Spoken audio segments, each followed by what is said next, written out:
ஓம் சாய்ராம், ஜெய் சாய்ராம். என் அன்பு குழந்தையே, நான் சொன்ன நேரத்தில் அனைத்தும் உனக்கு நடக்கும். அதற்கு முன்னால் நடக்கவில்லை என்று நீ பயப்பட தேவையில்லை. கடைசி நிமிடத்தில் கூட ஏதாவது அதிசயம் நடக்கலாம். அதனால் தன்னம்பிக்கையை மட்டும் இழக்காதே. நீ எதிர்பார்க்காத சந்தோஷமான நிகழ்ச்சி உன் வீட்டில் நடக்கும். உன் வாழ்க்கையை விட உனக்கு வரும் கஷ்டம் பெரியதாய் முதலில் அது யோசித்துப்பார். நீ நினைக்கின்ற வகையில்தான் உன் கஷ்டம் உன் கண்களுக்கு புலப்படும்.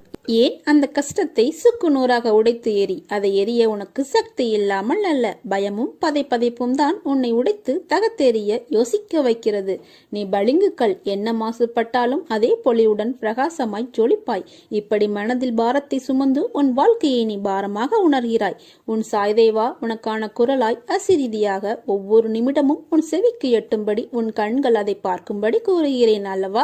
அதை புரிந்து கொண்டு மனதால் உணர்ந்து அறிவால் செயலாற்று. நீ எல்லாவற்றையும் முக்கியம் என்று நினைக்கிறாய், அதை போல அவர்களும் நினைக்க வேண்டும் அல்லவா? அப்படி உன்னை அலட்சியப்படுத்தியவர்கள் நிச்சயம் நீ முக்கியம், உன் சொந்த முக்கியம் என்று வருவார்கள். உன் அருமை அறிந்து உன் அன்பு எவ்வளவு பெரியது என்று கவலை கொள்ளாதே. ஒருவர் கஷ்டத்தில் இருக்கும் கடவுளின் அனுகிரகம் கிடைப்பது மிகவும் பெரியது. அவர்கள் புண்ணியசாலிகள். அப்படிப்பட்ட புண்ணியசாலிகள் தான் நீ. ஏனென்றால் கடவுளின் முழு அனுகிரகம் பார்வை உன் கஷ்டமான நேரத்தில் உனக்கு கிடைக்கும். அது காற்று மூலமாகவும் நீர் புல் என எந்த வகையிலும் உனக்கு கடவுளின் பேரருள் கிடைக்கும். நீ இனிமேல் கவலை கொள்ளாதே.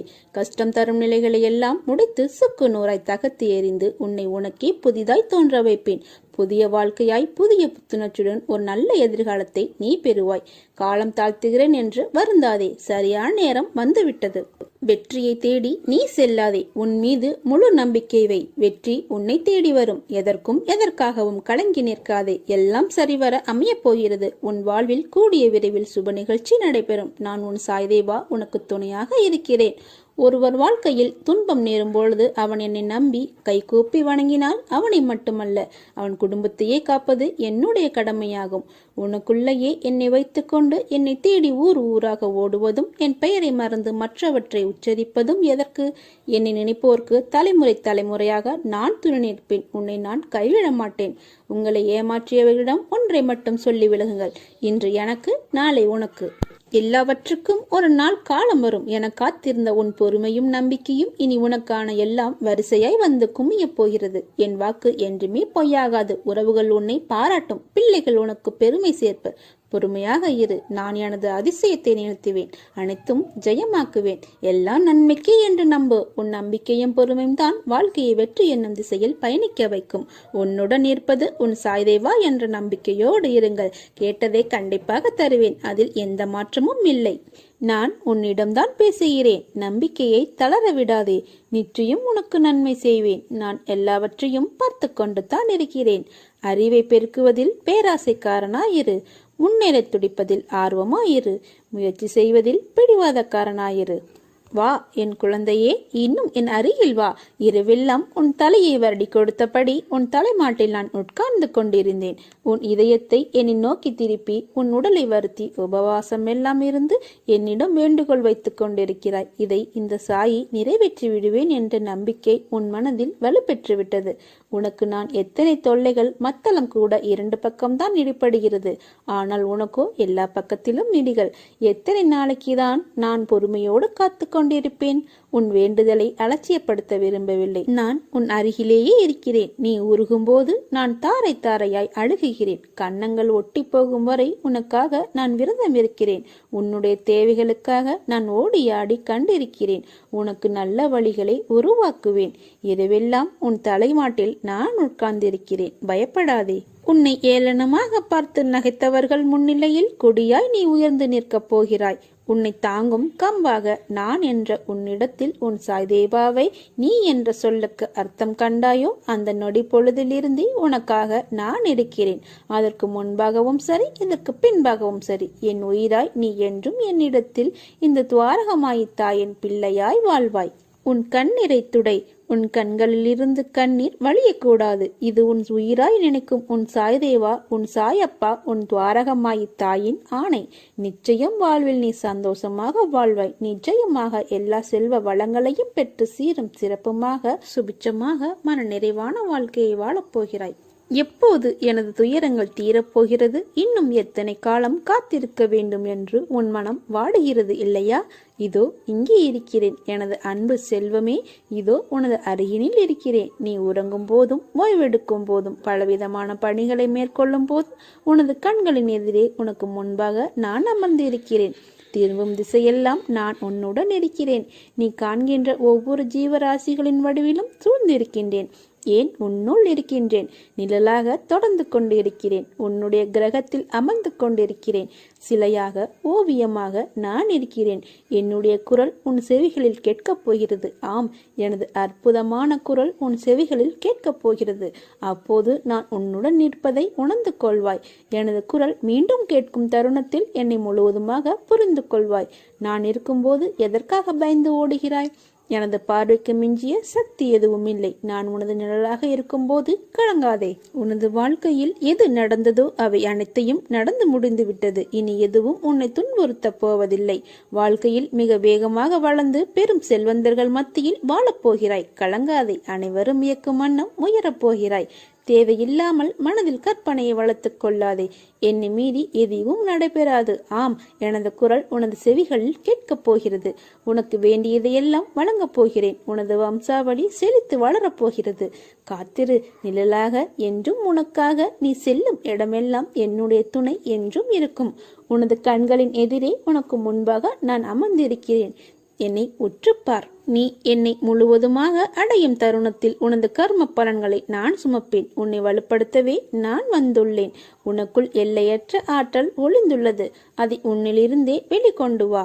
கடவுளின் கரம் உன் கண்ணுக்கு தெரியாமல் உன்னை பிடித்து கொண்டிருக்கிறது. தைரியத்தை வரவழைத்துக்கொள். வாழ்க்கையில் பெரிய வெற்றி உனக்காக காத்திருக்கிறது. என்னால் முடியவில்லை என்கிறாயா? உனது மனதை சாய் பாதங்களில் சமர்ப்பித்து விடு. நான் தான் செய்கிறேன், நான் தான் கஷ்டப்படுகிறேன் என எப்போதும் தான் என்ற எண்ணம் வருவதை தவிர்த்து நல்லதோ கெட்டதோ அவர் செய்கிறார், அவர் பார்த்துக் கொள்வார் என்றிரு. பாரத்தை அவர் மீது வைத்துவிட்டு பலனை எதிர்பார்க்காமல் கஷ்ட நஷ்டங்களால் கலங்காமல் போய்கொண்டே இரு. தன் பக்தர்களை கஷ்டங்களில் இருந்து மீட்க வேண்டும் என்று தீர்மானம் செய்து கொண்ட பாபா உன் கையை பலமாக பிடித்து கொண்டு அழைத்துச் செல்வார். நீ விரும்பிய வாழ்க்கையை வாழப்போகிறாய். என் விருப்பம் நீ எல்லாவற்றிலும் வாழ்ந்து சுகப்பட வேண்டும் என்பது. அதற்கு உன்னை தயார்படுத்தும் வேளையில் இப்போது ஈடுபட்டிருக்கிறேன். என்னை நோக்கி முதலில் ஓர் அடியை நீ எடுத்து வை. அடுத்த மாற்றத்தை நான் பார்த்துக் கொள்கிறேன். உனக்காக நான் இருக்கிறேன். நான் உனக்கு சொல்வது அருள்வாக்கு அல்ல, தெய்வ வாக்கு. விதிக்கப்பட்ட விதி யாராக இருந்தாலும் அனுபவித்தே ஆக வேண்டும். நான் அனைத்திலும் இருந்து உன்னை பாதுகாத்து வழிநடத்தி செல்வேன். உன்னை தேடி நான் வரப்போகிறேன். வேண்டியதை கேள், பெற்றுக்கொள். ஓ, நான் உன்னுடன் இருக்கும்போது உனது கவலைகளை எனது பாதத்தில் நீ சமர்ப்பித்த பின்னர் கவலை எதற்கு? எனது மகிமைகளைக் கண்டு ஏன் இந்த ஏக்கம் உனக்கு? உனது தந்தையும் நானே, தாயும் நானே. உன்னை படித்ததும் நானே, உன்னை சோதிப்பதும் நானே. உனது சோதனை காலம் முடிந்த பின்னர் நீ யார் என்பதை நீ அறிந்து கொள்வதற்கு நான் தரும் சோதனைகள் தான் நீ படும் வேதனைகள். நம்பிக்கையுடனும் பொறுமையுடனும் இரு. அதற்கான பலன்கள் விரைவில் வந்தடையும். உனக்கான நல்ல நேரம் வரும் வரை என் மடியில் அமர்ந்து உன் கர்மாக்களை களி. நீ தோல் சாய உன் தந்தை நான் இருக்க ஏன் உனக்கு இந்த ஆயாசம்? வா குழந்தாய், வந்து சாய்ந்து கொள். மனசஞ்சலங்களை அகற்றி அமைதிக்கொள். விரைவில் உன் பிரச்சனைகளை தீர்த்து உன்னை மகிழ்ச்சி வெள்ளத்தில் மூழ்கடிக்கின்றேன். அதுவரை எனது நாமத்தை ஜபித்து உன் கர்மாக்களை என் துணையோடு கழித்து வா. உனக்கு என்ன துன்பம் நேர்ந்தாலும் உன் உள்ளங்கையில் நான் இருக்கிறேன் என்பதை மறவாதே, கலங்காதே. சீக்கிரமே நல்ல வழி பிறக்கும். என்னிடம் முழு மனதோடு கேள். என்னிடம் உள்ள அனைத்தையும் நான் உனக்கு தருவேன். உனக்கு நல்ல வழிகளை உருவாக்குவேன். இன்றைய தினம் உன் தீராத கஷ்டங்கள் அனைத்தும் தீர்ந்து உன் வாழ்க்கை தீபங்கள் போல ஒளிமயமாகும். இனி ஒரு பொழுதும் உன்னை விட்டு நான் விலக மாட்டேன். நான் தரும் ஆசீர்வாதங்களை எண்ணிப்பார். உனக்கு சொத்து சுகங்கள் மிக வேகமாக வளரும். நீ நினைத்ததெல்லாம் நடக்கும். நீ எந்த காரியத்தை செய்து கொண்டிருந்தாலும், எங்கிருந்தாலும், எதை செய்தாலும் என்னையே நினைவில் நிறுத்து உன் வேலையை செய்.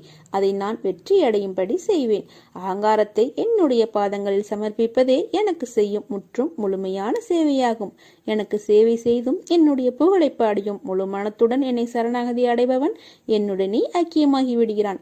நான் எனது என்னும் அகங்காரத்தை என்னுடைய பாதங்களில் சமர்ப்பிப்பதே எனக்கு செய்யும் முற்றும் முழுமையான சேவையாகும் என்பதை புரிந்து கொள்ளுங்கள்.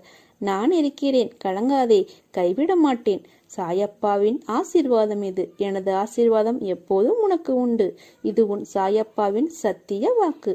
உன் அம்மாவாக அரவணைத்து, அப்பாவாக நல்லது கெட்டதை அறிவுறுத்தி, உன்னை என் கண்ணுக்குள்ளும் மனதிலும் வைத்து பாதுகாப்பேன். ஏன் என்னை விட்டு தள்ளி நிற்கிறாய்? உன் கஷ்டங்கள் அனைத்தையும் நான் அறிவேன். என்னை உன் மனதில் வைத்து பூஜிக்கிறாய், நேசிக்கிறாய், நினைக்கிறாய். அதே நேரத்தில் உன் துன்பங்களை நினைத்து உனக்குள் புலம்பிக் கொண்டு என்னை விட்டு ஒரு அடி தள்ளி நிற்கிறாய். நீ உலகியல் விஷயங்களுக்கு முக்கியத்துவம் கொடு. ஆனால் நீ செய்கின்ற எல்லா விஷயங்களையும் நான் அறிவேன். சில நேரம் நீ ஏன் இப்படி பேசுகிறாய், நடக்கிறாய் என்பதை கூட உன்னால் உணர முடியவில்லை. உன்னுள் தேவையில்லாத குப்பைகளை நீ தூக்கி கொண்டு நடக்கிறாய். அதனால்தான் உன்னில் இருக்கும் விஷயங்களை கூட உன்னால் உணர முடியவில்லை. நீ செய்வதாக நினைக்கின்ற அனைத்தும் உன் சாயப்பாவாகிய நான் தான் செய்கிறேன். நீ பேசுவதாக நினைக்கும் அனைத்தும் நான் தான் உன்னிடத்திலிருந்து பேசுகிறேன். ஏனென்றால் நீ வெறும் பொம்மலாட்டத்தில் இசைக்கேற்ப ஆடும் பொம்மை. உன் சாயப்பா தான் அதை ஆட்டி வைக்கும் கருவி. அதனால் தான் நீ பயப்பட தேவையில்லை. உன்னை நல்ல வழியில் வழிநடத்தி செல்வேன். உன் அம்மாவாக அரவணைத்து, அப்பாவாக நல்லதை கெட்டதை நான் உனக்கு கற்றுத் தருவேன். உன்னை பார்த்துவிட்டு போகலாம் என்று உன் வாசலுக்கு கூடிய விரைவில் வருவேன். என்னை அடையாளம் கண்டுபிடி. உன்னுடைய பாரங்களை எனது பாதத்தில் சமர்ப்பித்து விடு. உன்னை பாதுகாத்து கரை சேர்ப்பது எனது பொறுப்பு. தன்னம்பிக்கை இழந்து விடாதே. நீ செய்த பாவங்கள் அனைத்தும் நான் அறிவேன். இப்பிறவியில் நீ எப்படி செயல்படுவாய், இனி வரும் பிறவியில் எப்படி இருப்பாய் என்பதை நான் அறிவேன். நீ படும் வேதனையை பார்க்க முடியாமல் கவலைப்படுகிறேன். உன்னை பாதுகாக்க உன் கூடவே நிழலாக இருக்கிறேன். ஒவ்வொரு நொடி பொழுதும் உன்னை நான் தேற்றுகிறேன். மனதை தேற்றிக்கொள். கர்மத்தின் தீவிரத்தை இதுவரை அனுமதித்தேன். இனி அது நடக்காது, நடக்கவும் விடமாட்டேன். நீ சந்தோஷமாக இரு, துக்கத்தை விடு. எது வந்தாலும் ஒரு நாள் முடிய போகிறது என்ற உண்மையை உணர்ந்து கொள்.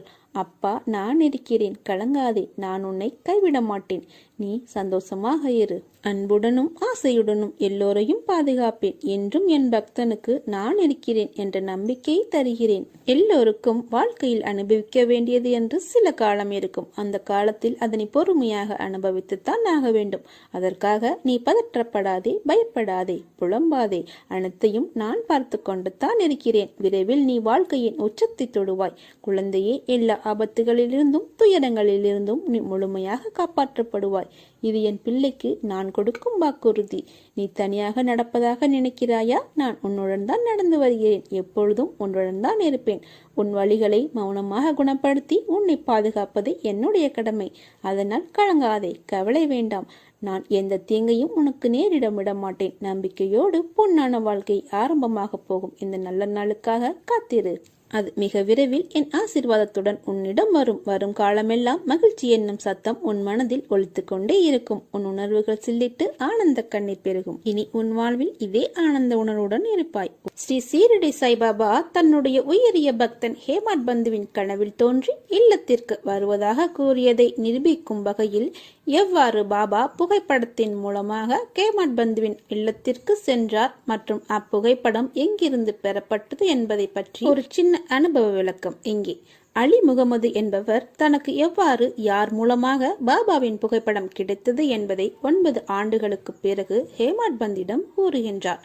அந்த நிகழ்வை பற்றி இங்கே இப்போது பார்ப்போம். பம்பாய் வீதிகளில் ஒரு முறை அலி முகமது சுற்றி பார்த்து கொண்டிருந்த போது இந்த படத்தை ஒரு தெரு வியாபாரியிடமிருந்து வாங்கினார். பின்னர் அதை கண்ணாடி சட்டம் போட்டு பாந்திராவில் உள்ள தம் வீட்டில் தொங்கவிட்டார். அவர் பாபா மீது மிகுந்த ஈடுபாடு கொண்டிருந்தார். ஆகவே அப்படத்தை தினந்தோறும் தரிசித்து வந்தார். ஹேமாட் பந்திற்கு அதை கொடுப்பதற்கு 3 மாதங்களுக்கு முன்பு காலில் உள்ள கட்டிக்காக, அதாவது வீக்கத்திற்காக அவருக்கு ஒரு அறுவை சிகிச்சை செய்யப்பட வேண்டியிருந்தது. பம்பாயில் அவரது மைத்துனரான நூர் முகமது பேர்பாயின் வீட்டில் அவர் தங்கியிருந்தார். பாந்திராவில் உள்ள அவரது வீடு 3 மாத காலமாக சாத்தப்பட்டிருந்தது. ஒருவரும் அங்கு வசிக்கவில்லை. புகழ்பெற்ற பாபா அப்துல் ரஹ்மான், மௌலானா சாஹிப், முகமது ஹுசேன், பாபா சாயி, பாபா தாஜுதீன் மற்றும் பல உயிருடன் இருந்த ஞானிகள் படங்களும் அங்கு இருந்தன. காலச்சக்கரம் இவைகளை விட்டு வைக்கவில்லை. பம்பாயில் அலி முகமது உடல் நலக்குறைவால் கஷ்டப்பட்டு கொண்டிருந்தார். படங்கள் எல்லாம் ஏன் அங்கு பாந்திராவில் இருக்க வேண்டும்? அவைகளுக்கும் உள்ளே வருதலும் வெளியே போதலும் உண்டு என தெரிகிறது. எல்லா புகைப்படங்களும் தங்கள் விதியை சந்தித்தன. ஆனால் பாபாவின் புகைப்படம் எங்கென விடுவிக்கப்பட்டது என்பதை ஒருவரும் எனக்கு இதுவரை விளக்கியதே இல்லை. சாயியின் எங்கும் நிறைத்தன்மையையும் சர்வ வியாபித்துவத்தையும் அறிவு கெட்டாத அவரின் சக்தியையும் இந்த நிகழ்வு காண்பிக்கின்றது என்று கூறலாம். அலி முகமது பல வருடங்களுக்கு முன் முகமது ஹுசேன் தாரியா டோபனிடமிருந்து ஞானி பாபா அப்துல் ரஹ்மானின் சிறிய புகைப்படம் ஒன்றை பெற்றார். அதை அவர் தன் மைத்துனரான நூர் முகமது பீர்பாயிடம் கொடுத்தார். அப்படம் அவரது மேசையில் 8 வருடங்கள் இருந்தது. ஒரு முறை நூர் முகமது பீர்பாய் அதை ஒரு புகைப்படக்கலை நிபுணரிடம் எடுத்துச் சென்று சற்று பெரிய அளவு படமாக உருவாக்கம் செய்து அதன் பிரதிகளை அலி முகமது உட்பட தமது உறவினர்களிடையும் நண்பர்களிடத்தும் விநியோகித்தார். அலி முகமது அதை பாந்திராவில் உள்ள தனது வீட்டில் மாட்டினார். நூர் முகமது ஞானி அப்துல் ரஹ்மானின் சீடர். நமது குருவிடம் அவரால் நடத்தப்பட்ட ஒரு சிறந்த தர்பாரில் அப்படத்தை அளிக்க விரும்பினார். அங்கு சென்ற போது குரு கோபமடைந்து அவரை உதைப்பதற்காக ஓடினார். அவரை வெளியில் தள்ளினார். அவர் மிகவும் வருத்தமுற்று மனமுடிந்தார். நூர் முகமது தனது பெரும் பணத்தையும் இழந்து குருவின் கோபத்தையும் துன்பத்தையும் பெற்றதாக வருந்தினார். அவருடைய குருவுக்கு உருவ ஆராதனை பிடிக்காதகையால் பெரிதாக்கப்பட்ட அந்த படத்தை அப்பல்லோ பந்திற்கு எடுத்து சென்று ஒரு படகை வாடகைக்கு அமர்த்தி நீரில் சென்று மூழ்கடித்தார். நண்பர்களையும் உறவினர்களையும் தங்கள் பிரதிகளை திருப்பிக் கொடுக்கும்படி வேண்டி அவைகளை திரும்ப பெற்ற பின் மொத்தத்தில் 6 பிரதிகள் அனைத்தையும் பாந்திரா கடலில் மீனவனை கொண்டு அப்படத்தை எரியச் செய்தார். இச்சமயத்தில் அலி முகமது அவரின் மைத்துனரது வீட்டில் இருந்தார். ஞானிகளின் படங்களை எல்லாம் உடனே தண்ணீரில் மூழ்கடித்து விட்டால் அவரது துன்பங்கள் ஒரு முடிவுக்கு வந்துவிடும் என்று நூர் முகமது கூறினார். இதை கேட்ட அலி முகமது தனது மேதாவை அதாவது அதிகாரியை பாந்திரா வீட்டுக்கு அனுப்பி அங்கிருந்த ஞானிகள் அனைவரது படங்களையும் கடலில் எரியச் செய்தார். 2 மாதத்திற்கு பின் அலி முகமது தன் வீட்டிற்கு திரும்பியதும் சுவரில் பாபாவின் படம் முன்பு போலவே மாட்டியிருந்ததை கண்டு வியந்து போனார். அலி முகமதுவின் அதிகாரி இதை அவித்து பிற படங்களை எங்கேனும் எடுத்து வந்தார் என்பது அதுவரை அவருக்கு யாருக்குமே புரியவில்லை. அவரது மைத்துனர் அதை கண்டால் அதையும் வழக்கப்படி செய்து விடுவார் என்று பயந்து உடனே அப்படத்தை எடுத்து அலமாரியில் உள்ளே வைக்க சொன்னார். யார் அந்த படத்தை நன்றாக வைத்து காப்பாற்றுவார்கள்? அதை என்ன செய்ய வேண்டும் என்று அவர் யோசித்துக் கொண்டிருக்கையில் மௌலானா இஸ்மு முஜாவர் என்பவரை சென்று பார்த்து அவர் கூற்றுப்படி செய்ய வேண்டும் என்று சாய்பாபாவை தெரிவித்தது போல இருந்தது. தீவிர ஆலோசனைக்கு பின்பு இருவரும் அப்படம் ஹேமத் பந்த் அவர்களுக்கு அன்பளிப்பு செய்யப்பட்டால் இவர் அந்த புகைப்படத்தை நன்கு பாதுகாப்பார் என்று தீர்மானித்தார். பின்னர் இருவரும் ஹேமத் பந்துவின் இல்லத்திற்கு சென்று தக்க சமயத்தில் அதனை வெகுமதியாக அளித்தனர். இவ்வாறாகத்தான் பாபா புகைப்படம் மூலமாக ஹேமத் பந்துவின் இல்லத்திற்கு வருகை புரிந்தார் என்பது குறிப்பிடத்தக்கது. அது போலவே நம்முடைய இல்லத்திற்கும் முதல் முறையாக பாபா யாராவது ஒரு மூலமாக வந்திருப்பார். அவற்றை பத்திரமாக பாதுகாத்து உரிய முறையில் பூஜைகள் செய்து அவர் நம்பிக்கையோடு பிரார்த்தனை செய்தால் அவர் நம்முடனே நம் குடும்பத்துடனும் எப்பொழுதும் இருப்பார். நம்பிக்கை குறையாமல் அவரை வணங்கி வந்தால் அனைத்திலும் வெற்றியே. ஓம் சாய்ராம். ஜெய் சாய்ராம்.